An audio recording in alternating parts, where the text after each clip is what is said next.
Almost 1,000 years before the Aztecs were at their zenith in 1519, the civilization of Teotihuacán flourished from 100 BC to 550 AD. With a population between 125,000 to 200,000 people, it was the sixth largest city in the world at its peak.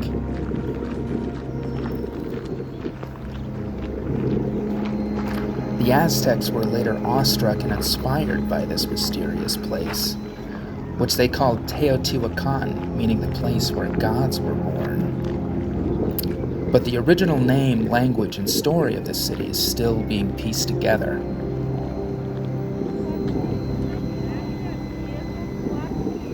Here we walk down the Avenue of the Dead, which stretches for about 1.5 miles.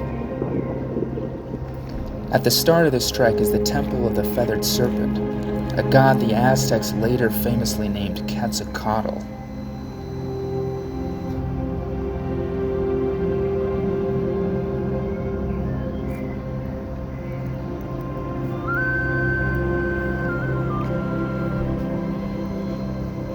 The Avenue of the Dead is astronomically aligned with the setting of the Pleiades, and also aligns with Sirius, the brightest star in the northern hemisphere.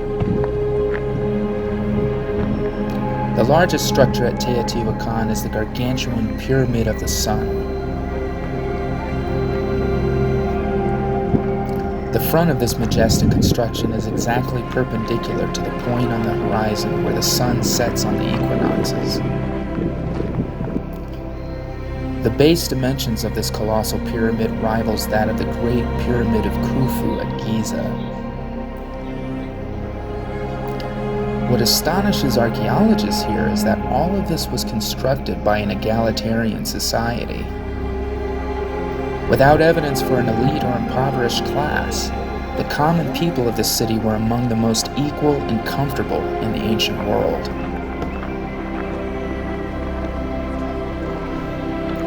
At the end of the Avenue of the Dead sits the breathtaking Temple of the Moon, which looms at the center of this beautiful symmetrical temple complex.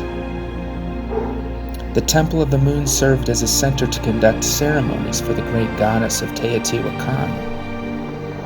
The so-called Spider Woman was the primary deity worshipped and celebrated in the city. I have to say it is an incredible experience getting to finally see one of the most majestic and mysterious cities of Mesoamerican civilization. And it is also a place easily reached about 30 miles northeast of modern-day Mexico City.